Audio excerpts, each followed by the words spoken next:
Shalom semuanya. Hari ini kita akan membahas satu lagi dari Mazmur Nyanyian Ziarah. Kita akan melihat Mazmur 125. Ya, kita baca bersama-sama satu bagian firman Tuhan ini. Mazmur 125 hanya ada 5 ayat saja.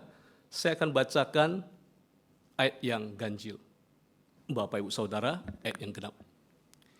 Mazmur 125, Nyanyian Ziarah. Orang-orang yang percaya kepada Tuhan adalah seperti gunung Sion yang tidak goyang, yang tetap untuk selama-lamanya.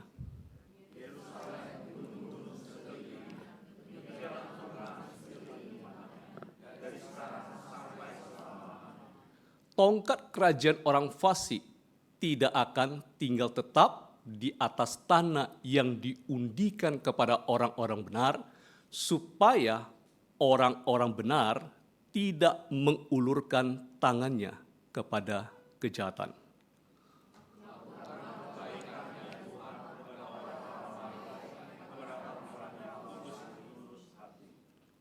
Tetapi orang-orang yang menyimpang ke jalan yang berbelit-belit, kiranya Tuhan mengenyahkan mereka bersama-sama orang-orang yang melakukan kejahatan.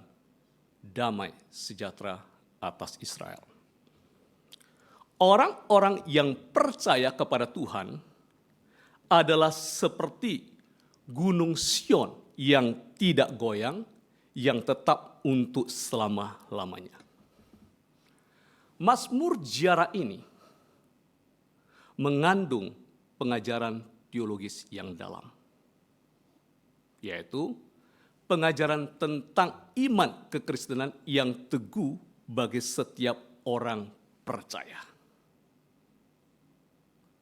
Sebagai orang yang percaya kepada Tuhan Allah, Yahweh pencipta langit dan bumi, sebagai orang yang percaya kepada Tuhan Yesus, Yahweh yang menyelamatkan kita dari perbudakan dosa, kita ini dikelilingi oleh orang-orang fasik, orang-orang jahat yang menginginkan, yang punya skema, yang punya rencana jahat untuk kita jatuh ke dalam dosa. Kita juga dikelilingi oleh anasir-anasir jahat, penguasa-penguasa kegelapan, yaitu iblis dan para pengikutnya, untuk menjatuhkan iman kita, untuk menjauhkan kita dari Tuhan Allah. Mazmur Ziarah ini berisikan pengajaran yang kokoh dan dalam tentang providensia Allah, yaitu pemeliharaan Allah. Providensia berarti pemeliharaan Allah. Pemeliharaan Allah untuk kita yang percaya kepada Tuhan Yesus. Allah lah yang menjaga iman kita. Allah lah yang mencegah agar kita tidak berbuat jahat. Allah lah yang menolong kita agar kita mempercayakan penghakiman, mempercayakan hukuman, mempercayakan pembalasan kepada musuh-musuh kita hanya kepada Tuhan saja, kepada tangan Tuhan saja. Karena Tuhan adalah Allah Maha Tahu, Dia Allah Maha Benar, Dia adalah Allah yang berlimpah kasih setia kepada anak-anaknya. Nyanyian Ziarah. Orang-orang yang percaya kepada Tuhan adalah seperti gunung Sion yang tidak goyang, yang tetap untuk selama-lamanya. Ini adalah confession. Ini adalah pengakuan iman kepada Tuhan, sekaligus seperti saya katakan adalah jaminan providensia Tuhan bagi mereka yang percaya kepada Tuhan Yesus. Mazmur ini memiliki judul Nyanyian Ziarah. Kita sudah berminggu-minggu, berkali-kali, ya di dalam kebaktian doa ini, merenungkan Mazmur Ziarah. Dan Mazmur ini adalah nyanyian ziarah yang ke-6 dari 15 nyanyian ziarah. 120 sampai 134. Di tengahnya itu, Mazmur 127, itu adalah Mazmur yang terkenal. Jikalau bukan Tuhan yang apa? Yang membangun rumah itu sia-sia. Kita akan lihat ada konteksnya. Ziarah di dalam bahasa Alkitab, kalau kita melihat itu adalah pendakian. The Song of Ascent, naik. Jadi itu adalah pendakian, naik menuju ke atas. Apa artinya? Mazmur ini ada lagu yang dinyanyikan pada waktu umat Israel merayakan hari raya besar mereka, yaitu mereka naik. Kemana? Ke Yerusalem. Kemana? Ke Gunung Sion. Umat Israel diperintahkan untuk menghadap Tuhan Allah 3 kali dalam setahun untuk memperingati kasih setia Tuhan. 3 kali itu apa? Yaitu 3 hari utama. Yang pertama itu adalah hari Paskah. Kalau kita sekarang, setelah era Perjanjian Baru, Paskah kita adalah memperingati kebangkitan Tuhan Yesus. Tetapi dalam Perjanjian Lama itu adalah apa? Mengingat Tuhan yang membawa umat Israel keluar dari tanah Mesir, dari perbudakan dari tanah Mesir. Yang kedua adalah Pentakosta. Setelah Perjanjian Baru, kita merayakan Pentakosta itu adalah hari lahir turunnya Roh Kudus. Setting waktu itu adalah apa? Umat Israel dari diaspora itu kumpul bersama-sama, mereka memperingati kasih setia Tuhan yang telah memberkati hasil panen gandum. Dan yang ketiga, hari besar itu adalah Pondok Daun. Yaitu apa? Memperingati kasih setia Tuhan yang memberkati hasil panen buah anggur terutama. Nah, ketika umat Allah hendak merayakan 3 hari raya ini, mereka yang tinggal di dataran lain, mereka naik ke Gunung Sion, mereka naik ke kota Yerusalem yang disebut sebagai kota Daud, karena di sana bait Allah, tempat kediaman Allah. Siapa yang membangun bait suci? Bait suci pertama dibangun oleh Raja Salomo. Tetapi yang punya hasrat untuk membangun bait suci itu adalah Daud, Raja Daud. Tapi Raja Daud tidak diperkenankan oleh Tuhan untuk mendirikan rumah Allah. Kenapa? Karena tangannya terlalu banyak menumpahkan darah. Dari waktu ke waktu, sejak bait suci ada, umat Allah berziarah ke Yerusalem 3 kali dalam setahun. Tetapi ada satu masa pada tahun 586 sebelum Masehi. Jadi kalau kita sebalik kira-kira 2600 tahun yang lalu, kota Yerusalem di Gunung Sion itu, dan tragisnya bait suci yang dibangun itu dijarah. Yerusalem hancur, bait suci dijarah, bait suci dihancurkan oleh satu bangsa yang disebut sebagai bangsa Kasdim atau bangsa Babilonia, yaitu sekarang adalah Irak. Hati umat Allah sedih, hancur, hati mereka pilu, tidak menyangka kota suci Allah itu mengalami kehancuran.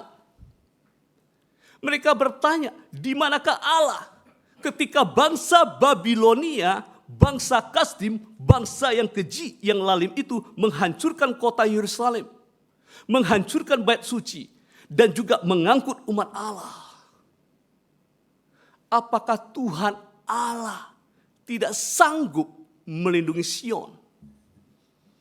Apakah Tuhan Allah tidak sanggup melindungi Gunung Sion, melindungi Yerusalem, dan melindungi rumahnya sendiri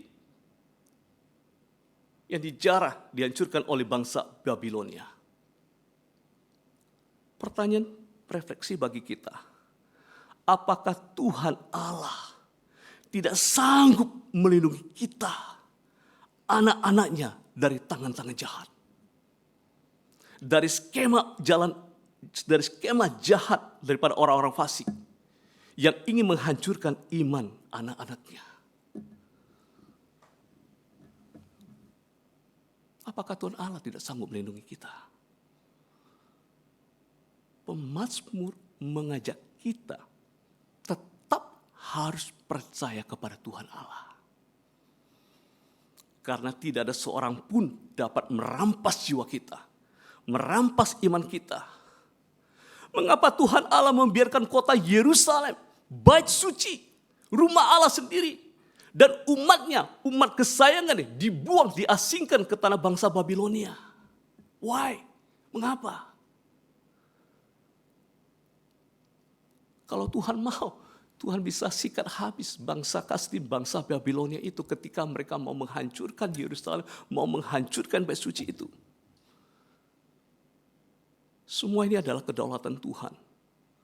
Saya mengutip dari Nabi Mika untuk memberikan dasar mengapa Yerusalem, mengapa bait suci yang terletak di Gunung Sion dihancurkan. Mika 3 ayat 9-12. Mika berkata demikian. Ada beberapa bagian Alkitab yang menyatakan, yang sudah menubuatkan kehancuran Yerusalem. Tapi saya akan baca dari Mika. Baiklah, dengarkan ini, hai para kepala kaum Yakub dan para pemimpin kaum Israel, hai kamu yang muak terhadap keadilan dan yang membengkokkan segala yang lurus. Segala yang lurus seperti apa? Segala yang benar. Hai kamu yang mendirikan Sion dengan darah dan Yerusalem dengan kelaliman. Itu berarti pembunuhan, pertumpahan darah. Para kepalanya memutuskan hukum karena suap. Dan para imam yang memberi pengajaran karena bayaran, uang. Para nabinya menenung karena uang. Padahal mereka bersandar kepada Tuhan dan berkata, bukankah Tuhan ada di tengah-tengah kita? Tidak akan ada malapetaka menimpa kita, enggak mungkin. Ini rumah kediaman Allah. Ini Yerusalem, kotanya Allah, kotanya Allah. Sebab itu, karena kamu lakukan itu, pemimpin kamu begitu, karena penuh dengan kejahatan, penuh dengan nafsu serakah, penuh dengan uang, oleh karena kamu, maka Sion akan dibajak seperti ladang. Dan Yerusalem akan menjadi timbunan puing, dan gunung bait suci akan menjadi bukit yang berhutan. Itu dari Allah, bukan dari bangsa Babilonia. Bangsa Babilonia itu hanya alat di tangan Tuhan. Kemerosotan moral, dekadensi moral para pemimpin bangsa Israel, para pemimpin agama secara khusus, itulah yang menyebabkan Gunung Sion seperti ladang yang dibajak. Yerusalem menjadi puing-puing, gunung bait suci menjadi bukit yang berhutan. Apakah Gunung Sion, Yerusalem, bait suci masih menjadi tempat ziarah umat Allah? Apakah Yerusalem, Gunung Sion masih menjadi kebanggaan umat Allah? Pemazmur ziarah 125 ini mengajak umat Allah tetap percaya kepada Tuhan. Mazmur 125 ini kemungkinan ditulis dikarang pada masa pasca pembuangan. Umat Israel dibuang, diasingkan ke tanah Babilonia, kemudian mereka kembali dari pembuangan. Kemungkinan Mazmur ini ditulis. Tetapi pemazmur melihat bahwa Gunung Sion tetap ada. Gunung Sion tidak goyang. Bahkan dari sejak dulu sampai saat mereka kembali dari pembuangan, bahkan untuk selamanya Gunung Sion tidak goyang. Orang-orang percaya kepada Tuhan adalah seperti Gunung Sion yang tidak goyang. Seperti gunung-gunung mengelilingi Yerusalem. Demikianlah Tuhan mengelilingi umatnya. Mari kita lihat topografi Yerusalem dengan gunung-gunung mengelilinginya. Ya, topografinya Yerusalem bukan seperti lingkaran yang mengelilingi Yerusalem, tetapi itu adalah bentangan bukit-bukit, gunung-gunung. Di situ sekeliling adalah gunung-gunung. Ya. Atau lebih tepat enggak kelihatan? Nah, ini dia. Nah, itu. Ya. Kalau itu Danau Galilea, Sion, Yerusalem, dekat Almati, kira-kira di situ bentangannya. Kelihatan enggak? Oke. Kelihatan ya? Di situ. Pemazmur melihat Yerusalem sekelilingnya adalah gunung-gunung. Sekalipun kota Yerusalem menjadi timbunan puing, bait suci dijarah, dihancurkan, mari kita perhatikan bersama, Gunung Sion tetap ada. Saya nggak pernah ke Yerusalem, ini saya ambil download, kurang lebih seperti itu topografinya. Semakin coklat itu berarti ketinggiannya semakin tinggi, ya kan? Kalau lihat topografi seperti itu kan, kalau yang tahu plan arsitektur seperti itu. Semakin coklat, ketinggian semakin tinggi. Nah itu berarti apa? Gunung Sion termasuk yang tinggi. Nah di bagian Israel yang paling tinggi itu adalah Gunung Hermon di sebelah utara. Yang kemungkinan besar disitulah Tuhan Yesus mengalami transfigurasi bersama dengan Musa dan Elia di Gunung Hermon. Yang paling ujung itu, Gunung Hermon. Hal ini berarti tidak selama-lamanya. Dikatakan ya, karena Gunung Sion tetap ada, hal ini berarti tidak selama-lamanya tongkat kekuasaan orang fasik berada di atas tanah yang diberikan kepada orang-orang benar. Orang-orang fasik sini diidentikan atau kita asumsi itu adalah bangsa Babilonia yang menghancurkan Yerusalem, kota suci. Tongkat kekuasaan bangsa Babilonia, bangsa yang dikenal keji dan lalim, tidak akan tinggal tetap di tanah yang dijanjikan oleh Tuhan kepada umatnya. Tidak selama-lamanya. Tidak selama-lamanya orang dapat berbuat jahat kepada orang-orang benar. Inilah kuncinya. Kuncinya apa? Untuk apa? Supaya orang-orang benar tidak mengulurkan tangannya untuk melakukan kejahatan. Kita diingatkan oleh pemazmur bahwa kekuasaan yang dimiliki oleh orang jahat tidak akan seterusnya dapat berada di atas bagian orang benar. Kalau begitu, memang orang benar itu tidak perlu mengulurkan tangannya untuk melakukan kejahatan. Karena tidak akan selamanya. Sebagai orang-orang benar, kita tidak perlu ulurkan tangan kita untuk membalas kejahatan mereka. Serahkan saja kepada Tuhan. Dan Tuhan sendiri yang akan bertindak untuk kita demi kita memberikan penghukuman kepada orang-orang yang jahat yang tidak tulus hatinya. Realitas ini, fakta ini, kenyataan ini, kebenaran ini yang tetap menguatkan dan meneguhkan iman kita agar kita tidak jatuh dalam dosa. Pemazmur mengingatkan kita untuk tidak berbuat jahat. Sebuah pertanyaan refleksi bagi kita, bagi saudara dan saya. Seandainya engkau dan saya kurang beriman, engkau dan saya kurang memiliki iman yang kuat, apakah yang harus kita perbuat agar kita tidak jatuh ke dalam dosa ketika kita dijahatin orang, ketika difitnah, dituduh oleh orang-orang lain? Apa yang harus kita perbuat? Kembali ke Mazmur ini. Pertama, kita perlu visi daripada Tuhan. Pemazmur mengajak umatnya melihat bahwa Gunung Sion itu tetap ada, tidak goyang.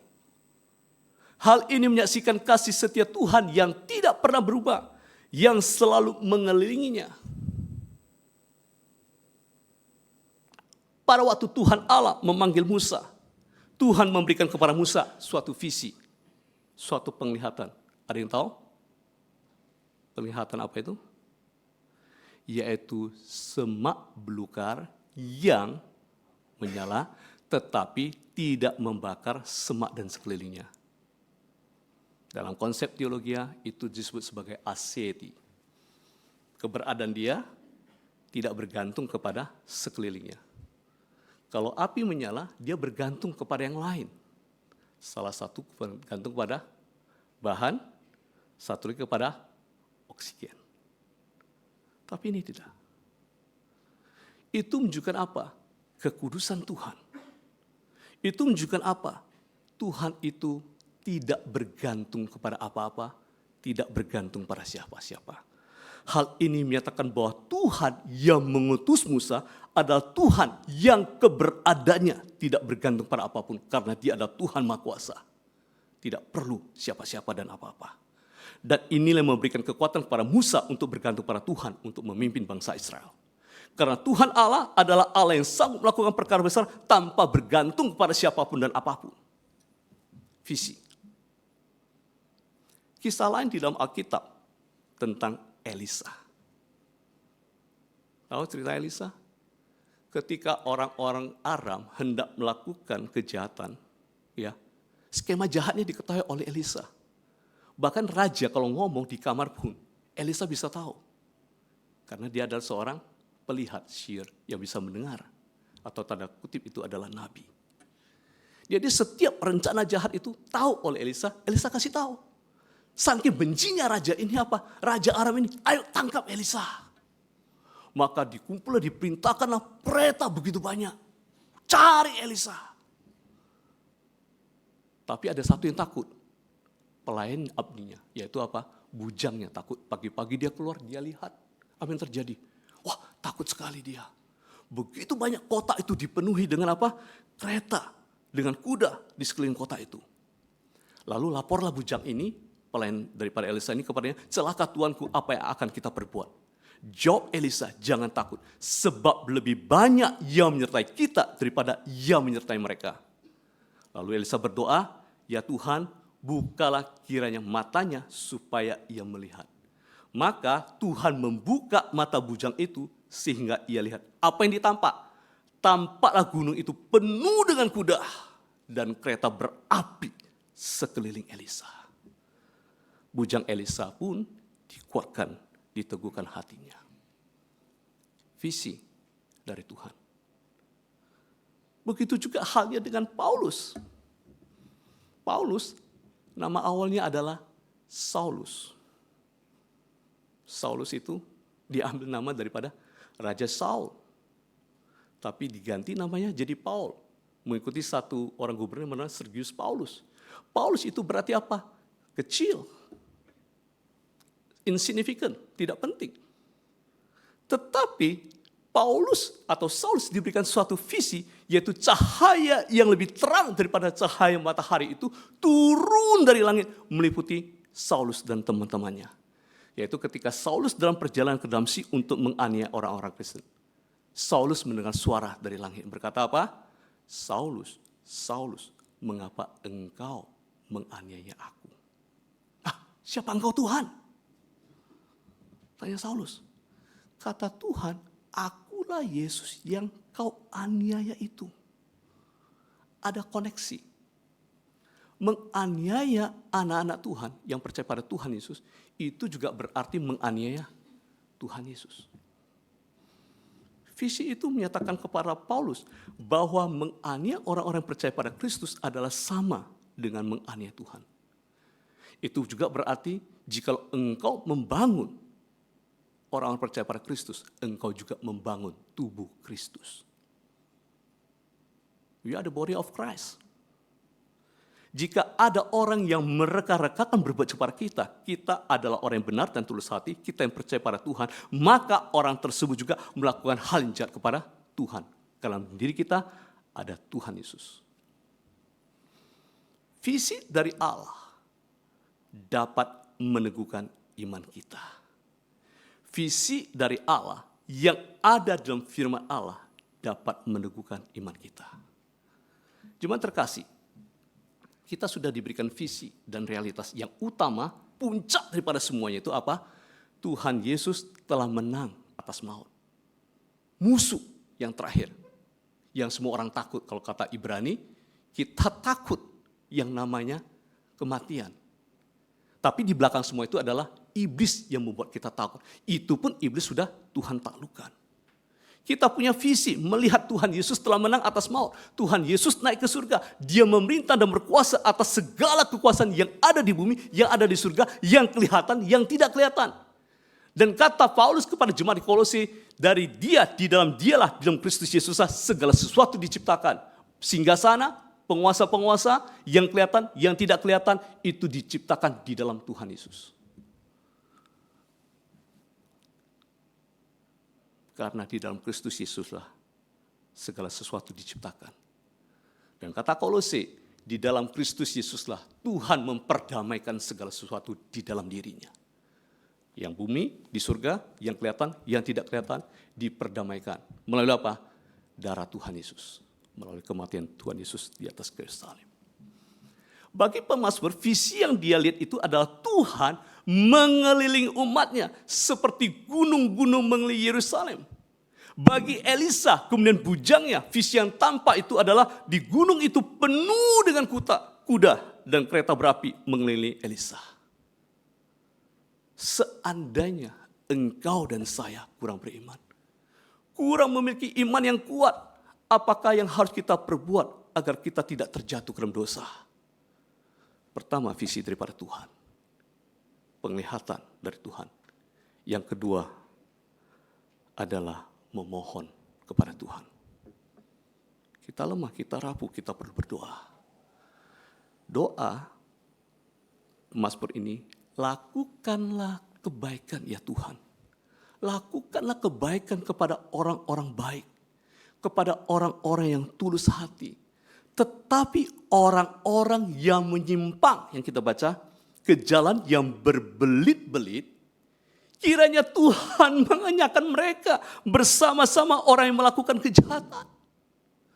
Tuhan memberikan kita suatu hak istimewa, satu privilege, memohon kepadanya, memohon kepada Tuhan untuk berbuat baik kepada orang-orang baik, berbuat baik kepada orang-orang yang tulus hati, yang hatinya tegah, yang hatinya lurus. Demikian juga kita dapat memohon kepada Tuhan untuk mengenyahkan mereka yang menyimpang, yang suka membangun narasi yang berbelit-belit.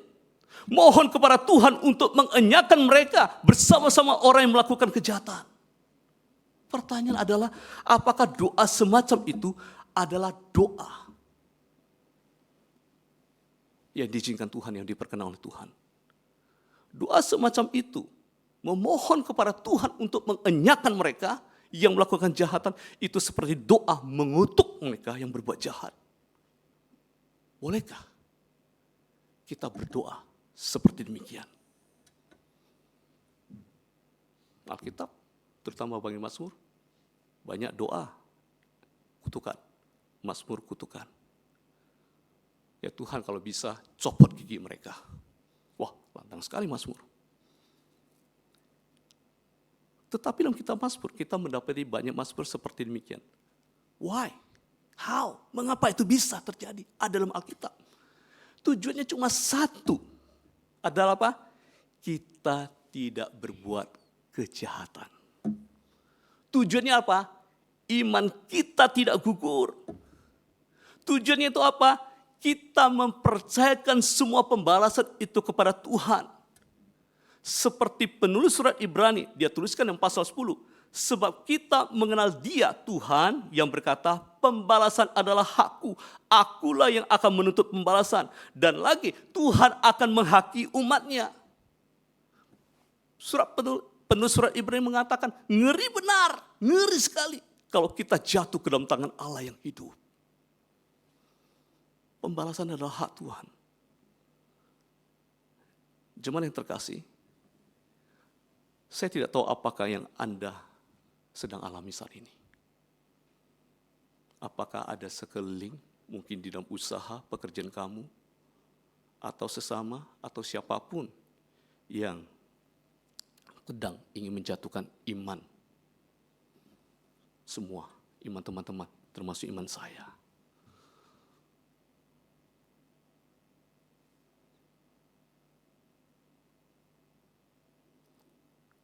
Kembali kepada Mazmur ini. Orang-orang yang percaya pada Tuhan adalah seperti gunung Sion yang tidak goyang, yang tetap untuk selama-lamanya. Gunung-gunung sekeliling Yerusalem, demikian Tuhan sekeliling umatnya dari sekarang sampai selama-lamanya. Bapak, Ibu, Saudara, dan saya secara jasmani, mata jasmani kita mungkin tidak melihat.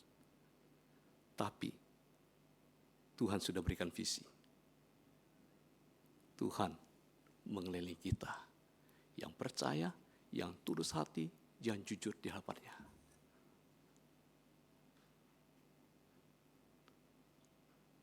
Damai sejahtera atas Israel. Damai sejahtera atas kita semua. Itu adalah kalimat di akhir daripada Mazmur ini. Damai sejahtera, shalom. Dari kata itulah kita dipakai ke kota Yerusalem. Damai sejahtera atas Israel. Kalau kita tarik lihat ke depan, ya, kita tahu Sang Penebus kita, Juru Selamat kita, datang dari Gunung Sion.